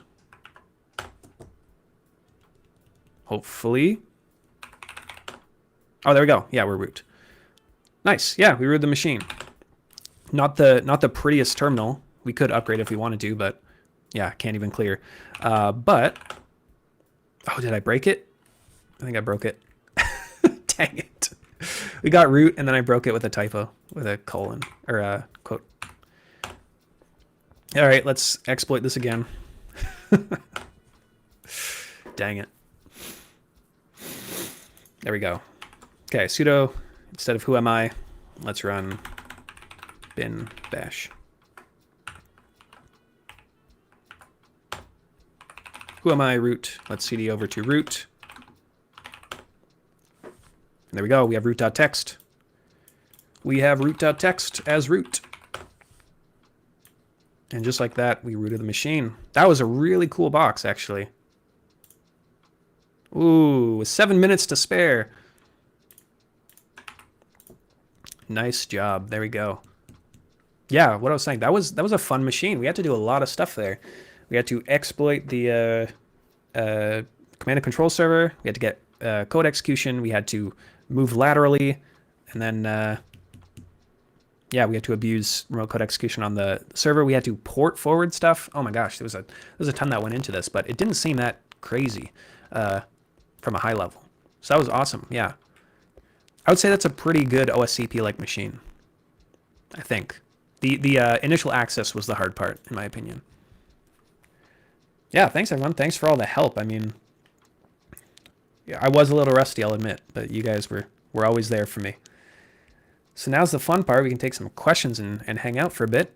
That was pretty quick solve. How's everyone doing? Hopefully that made sense. I can break it down a bit more detail in a second. But let's see what's been pinned.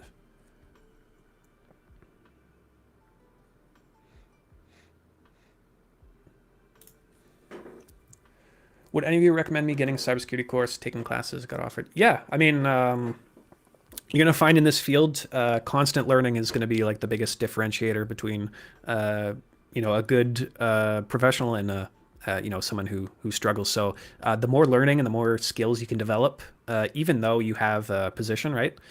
Just because you get a certain job doesn't mean the learning stops, right? It's kind of a blessing and a curse of the industry is that there's always going to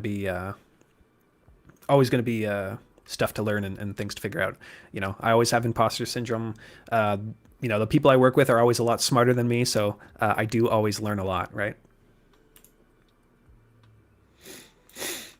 Yeah, we've had a couple of these questions today. I'm 42, don't know anything about cybersecurity. You are not too late, my friend. Do not worry. I know plenty of people who get into cybersecurity later on in life, and again, it's always the skills that you've developed and potentially the career you've had before. It's not useless, right? You're going to pick up things depending on what you do. If you worked in IT before, or even if you worked as a developer, or even something else entirely.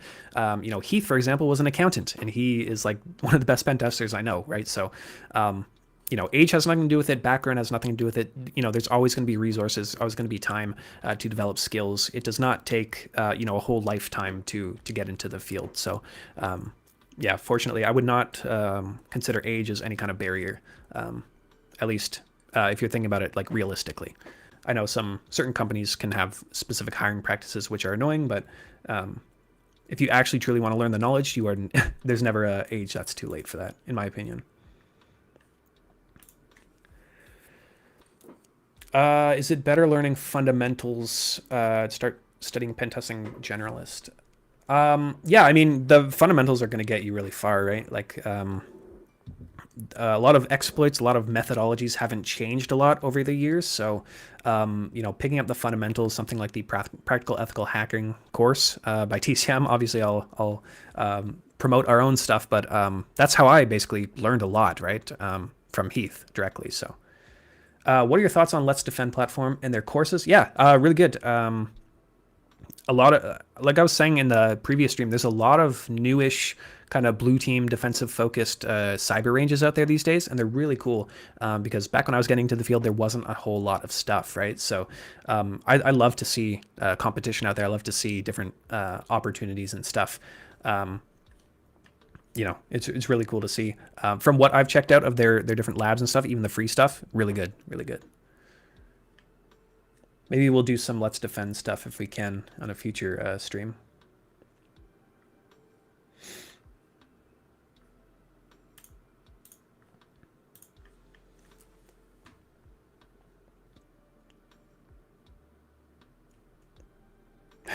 Thanks, everyone. Yeah, that was a fun box. I mean, like I was saying, there was a lot of stuff involved in it, but we got it done, didn't we? What do you think about the new TryHackMe event coming? You mean Advent of Cyber? Very exciting, yeah. I worked on the previous Advent of Cyber. I can't remember the room number or the day number, but it was the SQL injection one. If you go back to Advent of Cyber 2023, that was my room. Insider PhD did the walkthrough of it, which was a lot of fun to collaborate with and build that up and teach about SQL injection. So, yeah, I'm looking forward to it. I've been doing it for the past few years and was fortunately able to actually contribute to it last year.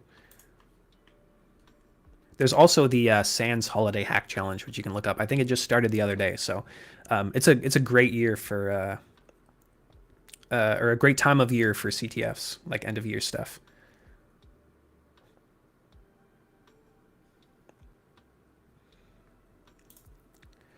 How did you get your start in cybersecurity? Good question.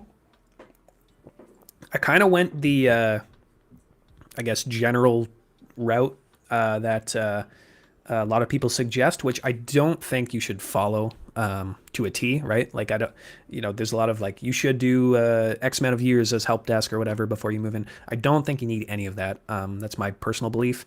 But I did it, right? As kind of the way that you did things back when I was getting into the field, right? So, but I've told my background before, but I actually didn't start out in IT or security. I studied web development and web design in college, basically.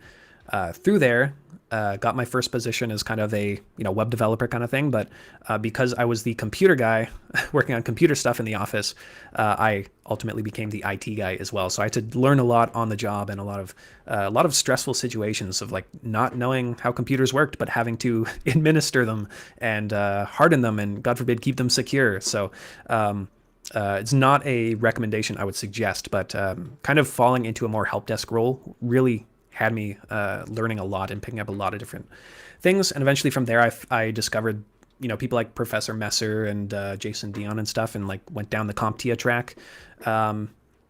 because that was kind of my thing. I was like, I was going to go into networking or system administration, which I did for a while. But then I had some friends that were pen testing and working in cybersecurity, and I thought that was like the coolest thing. But I was like, I'm not smart enough to get there, or like, I didn't go to college for it or whatever. But you don't need to, because I picked up a lot of the stuff just on my own, doing self-learning stuff.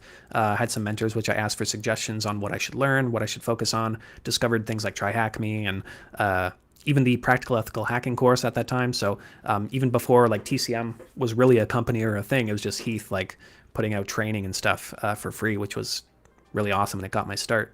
Or really helped me develop my cybersecurity skills, even though I came from a pretty strong sysadmin background. And so again, to keep it short, I mean, I don't think you need to go that route. That's why I'm always weary of when people ask me for roadmap advice, because I can only really tell you what I did because it worked for me. Can't guarantee it'll work for someone else, or some people might have different learning preferences or like to go down a different path. So I know a lot of people who did not go down that path and are, better at their jobs than me. So.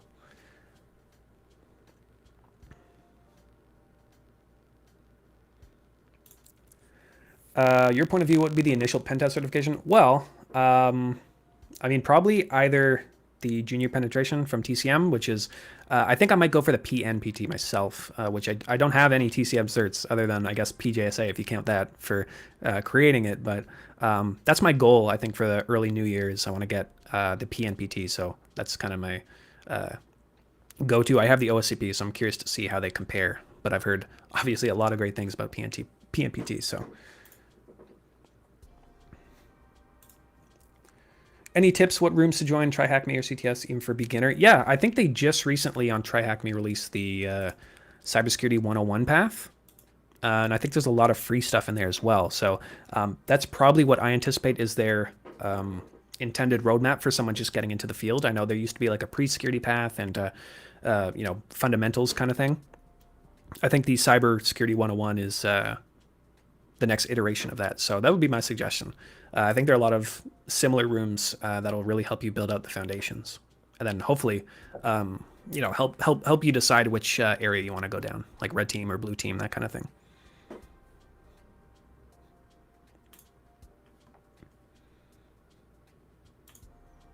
Thanks, Michael. Appreciate it. Yeah, that was fun. Yeah, that's kind of my style. I like to go through things slow and explain what I'm doing, kind of like a lesson format. Maybe I'm just used to recording lessons, so it's kind of my go-to thing. I always found it annoying, or not annoying, but I always found it frustrating trying to follow along to someone doing like a hack the box machine or something, and I couldn't understand all the techniques or commands that they were running. I would have to like go to explain shell every 5 seconds and try to figure out what a command is doing. So I like to try to explain things as much as I can. It's a bit harder in a live setting because it takes more time, but yeah.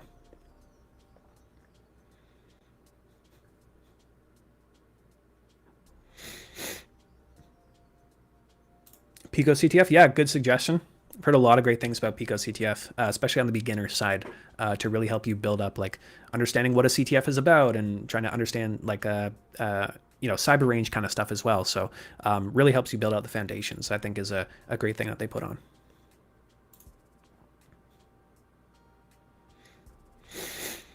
Red team or blue team? That is the question of the day, right? I mean, as much as I would love to go into red team myself, I always find myself being pulled back into blue team. I think it's just I can't dig out of the hole, which is a good problem to have because I really love doing blue team stuff, especially like forensics and defer kind of stuff.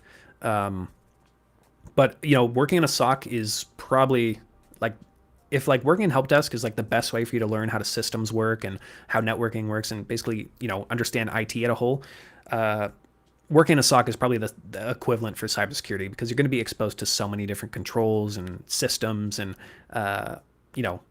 security operations. Working as a SOC analyst is like my first year in the role is like I basically went from here to like here in terms of my understanding of how systems are secured and hardened and work and how to do vulnerability scans even. And I mean, it depends on the amount of access and amount of the amount of the diversity of roles you get to do in your role.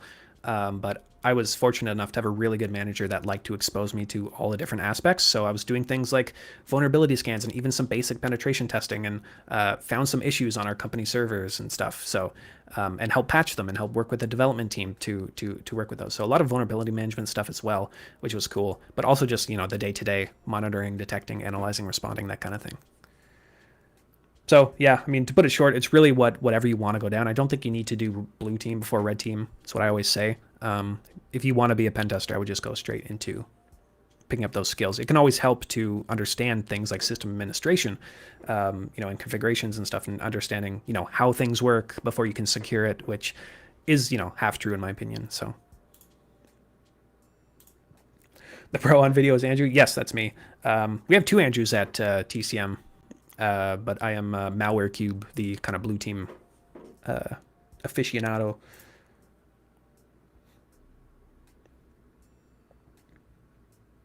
A lot of questions. Really love it, guys. A lot of interaction, a lot of fun today.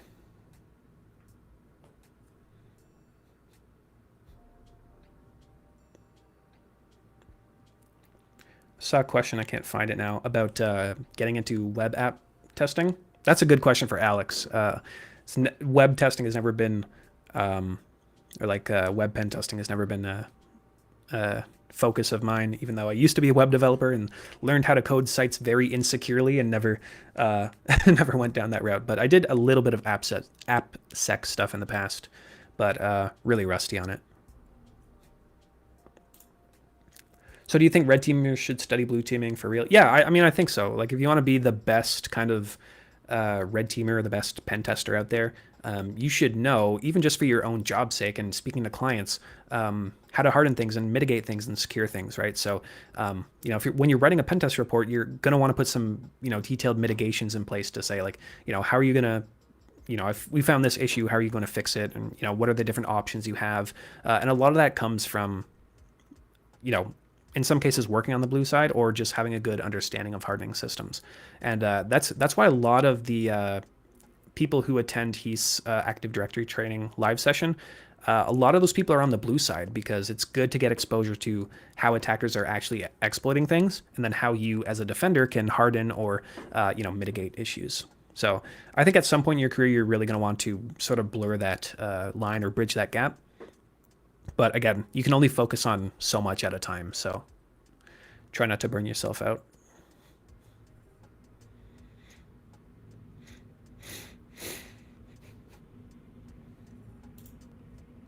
Yeah, appreciate Britt for helping out with all those links.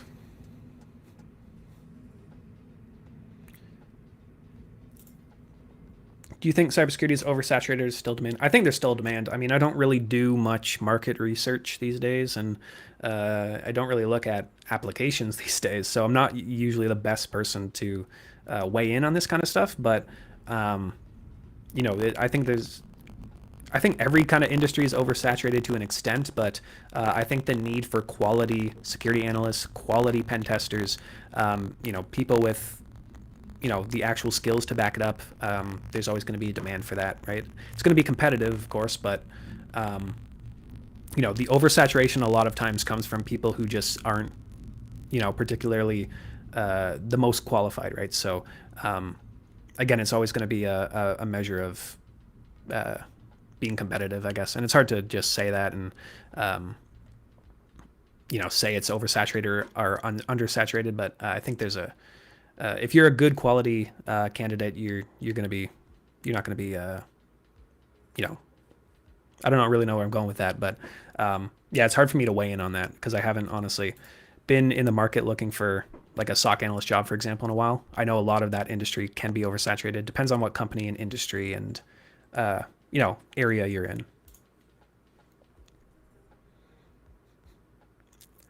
All right, we are nearing the top of the hour. I think I will jump over to my requirements here to talk about our Black Friday sale again because I want to make sure everyone who's here is aware of just how much stuff we're almost giving away at this point. So let me pull that up in a second.